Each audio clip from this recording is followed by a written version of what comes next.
Assalamualaikum warahmatullahi wabarakatuh. Saya Baidovika, perwakilan dari kelompok development.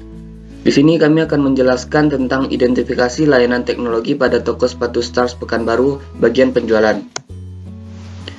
Nama anggota kelompok development. Yang pertama adalah Rifal Afandi sebagai ketua. Selanjutnya saya sendiri Baidovika, Habib Dwi Putra, M Yogi, Muhammad Hafiz Zikri, Muhammad Rizky Rahim, dan Noven Azari. Baiklah, langsung saja kita masuk ke dalam visi dan misi toko sepatu Stars. Visi, menjadikan perusahaan distribusi yang kompetitif, berkualitas, berkompetensi, dan menguasai sumber jaringan pemasaran di dalam dan di luar negeri.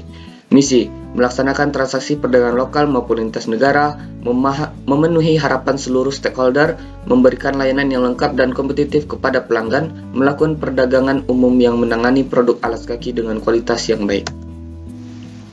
Bila di sini kita bisa melihat struktur organisasi Stars Pekanbaru yang mana dipimpin oleh Rusdi Jamlois sebagai operasional direktur, Edi Sularso sebagai ketua di S Region bertepatan di Makassar, Alemizon sebagai Central Region yang ditempatkan di Surabaya.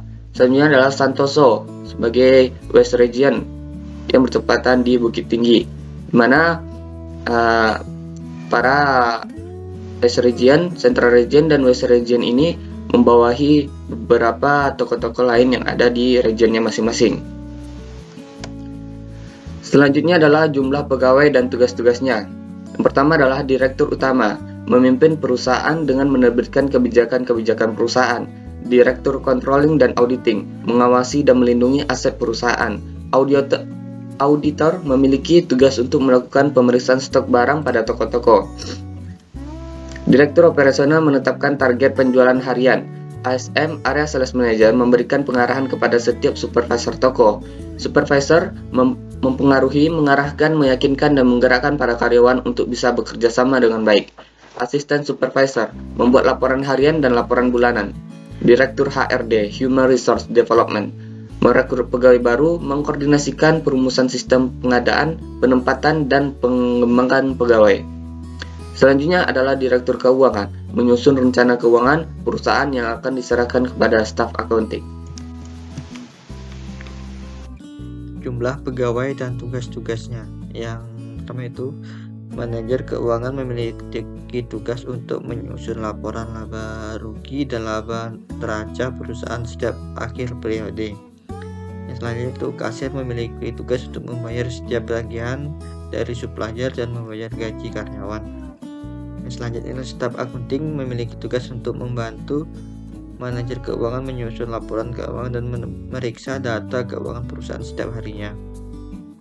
Selanjutnya itu direktur distribusi, yaitu mengkoordinatir staf gudang dalam hal penerimaan dan pengiriman barang. Yang selanjutnya itu manajer gudang memiliki tugas untuk mengatur pengiriman barang dan ke toko-toko dan menerima barang dari supplier.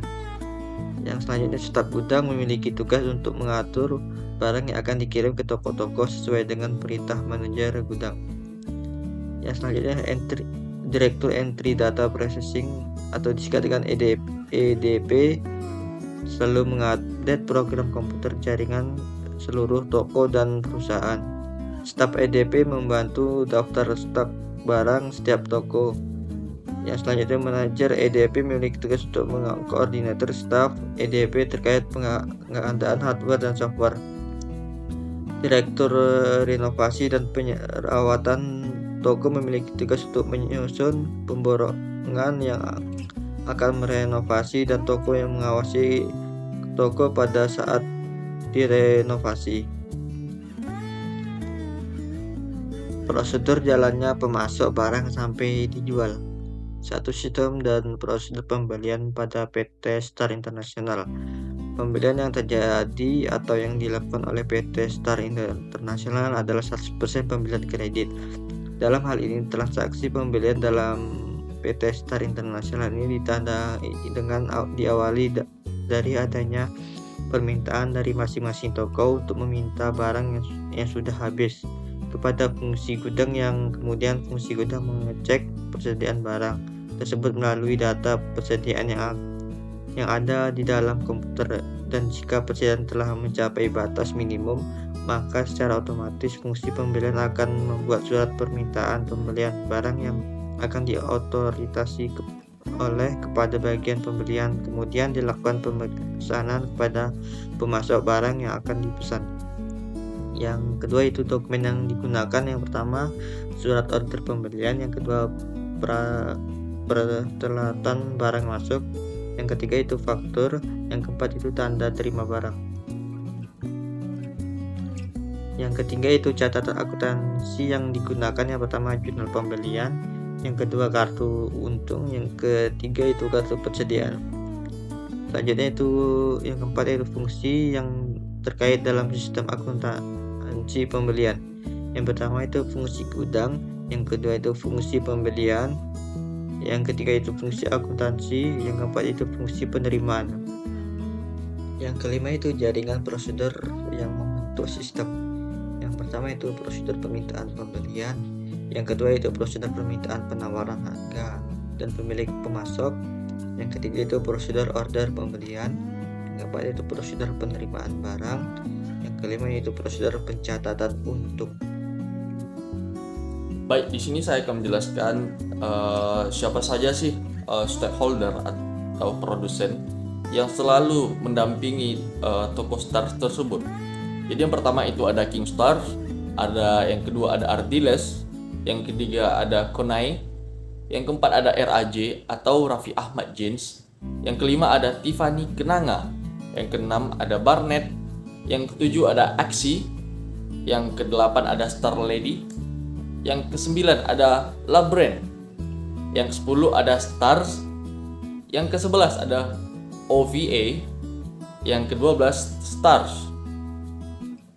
Jadi itu ialah stakeholder atau produsen yang selalu mendampingi toko Star tersebut. Di sini ada service level agreement untuk layanan sistem teknologi informasinya. Jadi yang pertama itu ada layanan itu ialah POS. Jadi di POS itu dia menggunakan aplikasi point of sales. Jadi pada aplikasi tersebut yang pengguna utama itu ialah admin server atau pegawai. Jadi tidak ada critical layanan atau non critical. Baik, selanjutnya saya lanjutkan kepada teman saya. Silahkan. Bismillahirrahmanirrahim. Assalamualaikum warahmatullahi wabarakatuh. Di sini saya akan menjelaskan tentang Service Level Agreement, layanan infrastruktur pendukung. Layanan yang pertama yaitu komputer. Deskripsinya digunakan untuk mengakses aplikasi point of sales. Pengguna utama yaitu admin server dan pegawai. Criticality layanannya yaitu non-critical. Layanan yang kedua yaitu internet. Deskripsinya yaitu layanan internet untuk mengakses aplikasi point of sales. Pengguna utamanya yaitu admin server dan pegawai. Criticality layanannya yaitu non-critical. Selanjutnya layanan penyusunan anggaran toko sepatu Stars. Layanannya itu penyusunan anggaran toko sepatu Stars.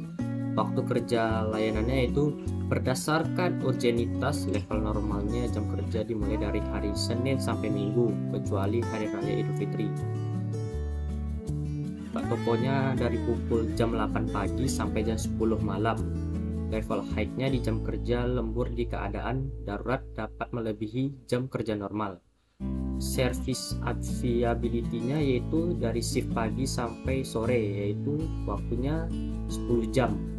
Service reliability-nya yaitu tidak boleh adanya kesalahan di seluruh pengikutan jumlah sepatu persetujuan pembelian sepatu serta perhitungan harga sepatu.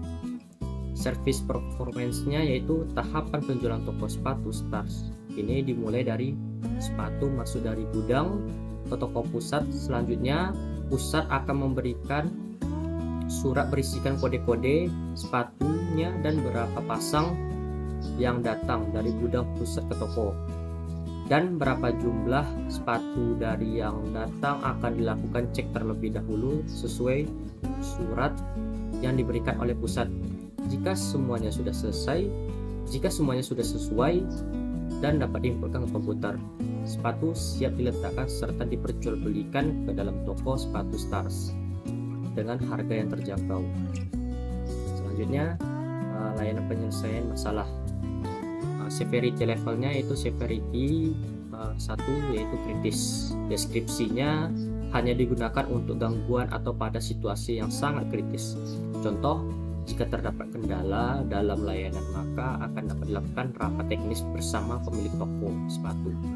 Dan juga bisa dengan melalui konsultasi dan juga bisa dengan berkoordinasi bersama gudang pusat toko sepatu. Prioritas penanganannya itu 1 paling prioritas. Target penyelesaiannya yaitu secepatnya barang sampai ke toko dengan waktu yang sudah ditentukan. Sekian, terima kasih. Apabila ada kesalahan mohon dimaafkan. Wabillahi taufiq wal hidayah. Wassalamualaikum warahmatullahi wabarakatuh. Baiklah, selanjutnya yaitu identifikasi layanan teknologi pada toko Stars bagian penjualan. Yang pertama yaitu service design. Service design atau desain layanan adalah kegiatan perencanaan dan perorganisasian orang, infrastruktur, komunikasi, dan komponen material dari suatu layanan untuk meningkatkan kualitas dan interaksi antara penyedia layanan dan penggunanya. Pada studi kasus, penulisan yaitu toko Stars pada bagian penjualan, penulis mengembangkan layanan yang ada menjadi sebuah sistem yang lebih efektif, atau bisa dikatakan membuat sistem yang dapat diakses dimanapun asal koneksi dapat terhubung atau online. Selanjutnya, proses service design, manajemen katalog layanan.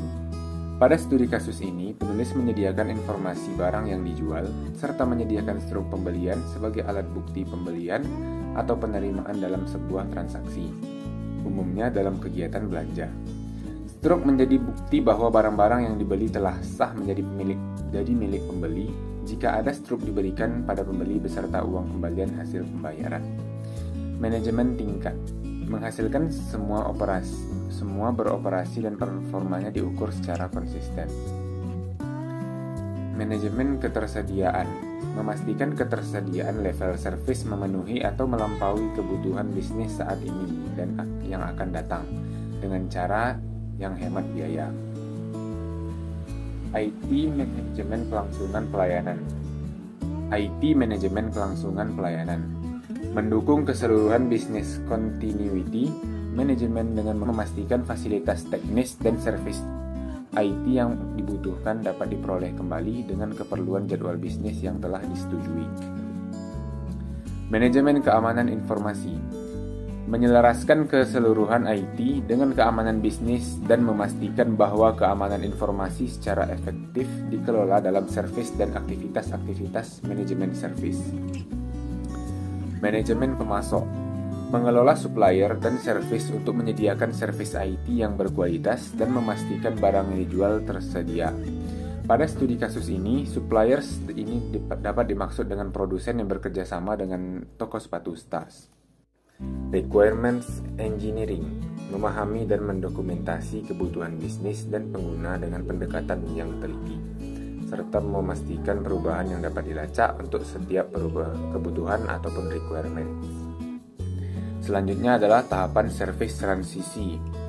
Service transisi adalah tahapan merealisasikan hasil tahapan service design menjadi layanan baru atau modifikasi layanan sebelumnya. Di sini ada tabel yang mana ditampilkan sistem lama dan sistem baru ataupun sistem usulan. Sistem lama yang pertama yaitu sistem penjualan masih dilakukan secara offline. Sistem usulan, sistem penjualan dilakukan secara online sehingga mempermudah customer atau pembeli dalam melakukan pembelian barang dimanapun dan kapanpun asalkan dapat terhubung dengan koneksi internet. Yang kedua yaitu sistem lama, barang yang terjual masih dicatat ke dalam buku penjualan harian. Untuk sistem usulannya, sistem penjualan dilakukan secara online hingga mempermudah customer atau pembeli dalam melakukan pembelian barang dimanapun dan kapanpun asalkan dapat terhubung dengan koneksi internet. Sistem lama yang ketiga yaitu penerapan bukti pembayaran masih disimpan secara manual sehingga rentan rusak. Sistem penjualan dilakukan secara online sehingga mempermudah customer atau pembeli dalam melakukan pembelian barang dimanapun dan kapanpun, asalkan dapat terhubung dengan koneksi internet. Assalamualaikum warahmatullahi wabarakatuh. Baiklah, di sini saya akan melanjutkan materi yang dibacakan oleh Hafiz. yaitu berikut ini implementasi interface sistem usulan. Di sini bisa kita lihat ada interface login, interface untuk user, dan interface untuk admin.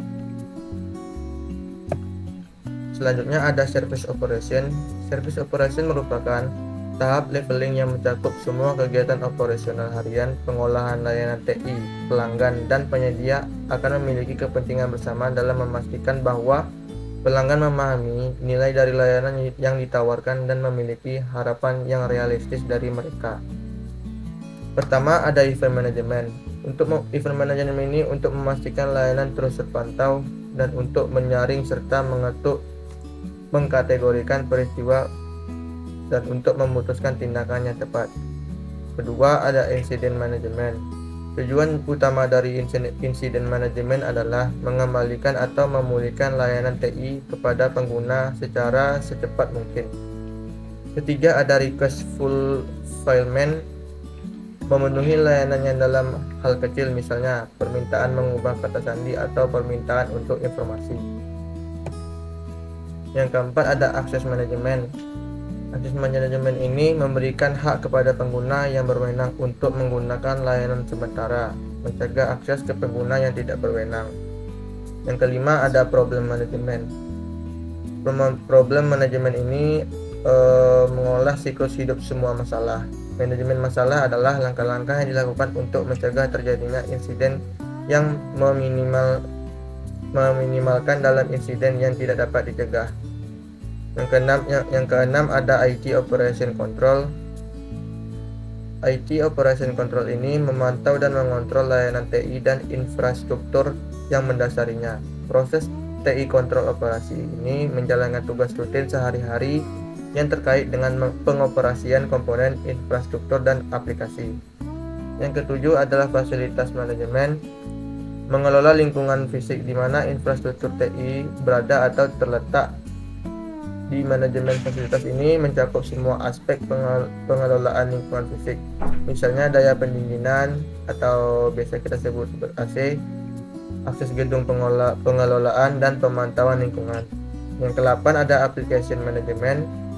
Application management ini adalah manajemen pengaplikasian yang bertanggung jawab untuk mengelola aplikasi atau sistem sepanjang siklus hidup sistem yang telah diusulkan sebelumnya. Yang terakhir ada technical management. Manajemen teknis menyediakan keahlian teknis dan dukungan pengelolaan infrastruktur TI.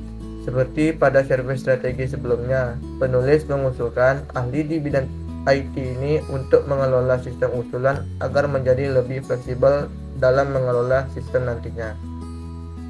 Baiklah, sekian dari saya. Materi selanjutnya akan dibacakan oleh Noven.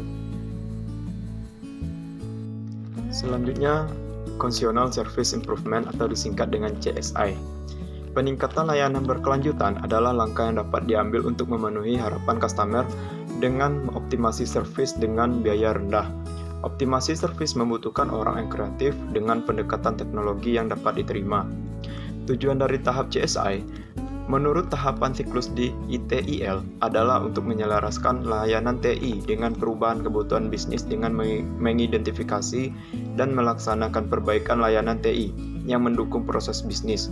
Kegiatan perbaikan ini mendukung pendekatan siklus hidup melalui service strategi, service design, service transition, dan service operation. CSI selalu dapat mencari cara untuk meningkatkan efektivitas pelayanan, efektivitas proses, dan efektivitas biaya. Adapun faktor penentu keberhasilan CSI, yang pertama adalah menunjuk seorang manajer CSI, yang kedua mengadopsi CSI dalam organisasi, yang ketiga komitmen manajemen yang sedang menjabat, terlibat partisipasi dalam kegiatan CSI seperti menciptakan visi untuk CSI, mengkomunikasikan visi, arah pengaturan, dan pengambilan keputusan jika diperlukan. Yang keempat, mendefinisikan kriteria yang jelas untuk memprioritaskan proyek-proyek perbaikan dan mengadopsi pendekatan siklus layanan hidup. Yang kelima, mengadopsi proses-proses yang menggabungkan pengelolaan pelayanan bukannya beradaptasi untuk memenuhi kebutuhan pribadi. Yang keenam, memiliki dana yang cukup dan berkelanjutan untuk kegiatan CSI. Yang ketujuh, mengadopsi proses-proses yang menggabungkan pengelolaan pelayanan bukannya beradaptasi untuk memenuhi kebutuhan pribadi. Adapun risiko yang terjadi adalah yang pertama, menjadi terlalu ambisius. Jangan mencoba untuk memperbaiki semuanya secara sekaligus. Bersikaplah lebih realistis sesuai jadwal dan harapan. Yang kedua, tidak membahas peluang perbaikan dengan keterlibatan bisnis. Bisnis baru tetap terlibat dalam dampak keputusan. Yang ketiga, tidak fokus pada peningkatan kedua, layanan dan proses pengelolaan pelayanan. Yang keempat, tidak memprioritaskan proyek-proyek perbaikan. Yang kelima, pelaksanaan CSI yang tidak menyeluruh atau setengah-tengah atau tanpa didukung oleh teknologi. Yang keenam, menerapkan inisiatif CSI tanpa sumber daya yang artinya harus menyediakan orang untuk dialokasikan dan didedikasikan untuk kegiatan CSI tersebut. Yang ketujuh, kurangnya membuat keputusan secara strategis, taktis, atau operasional. Sekian itulah paparan dari materi kelompok development. Kurang dan lebih mohon maaf. Wabillahi taufiq wal hidayah. Assalamualaikum warahmatullahi wabarakatuh.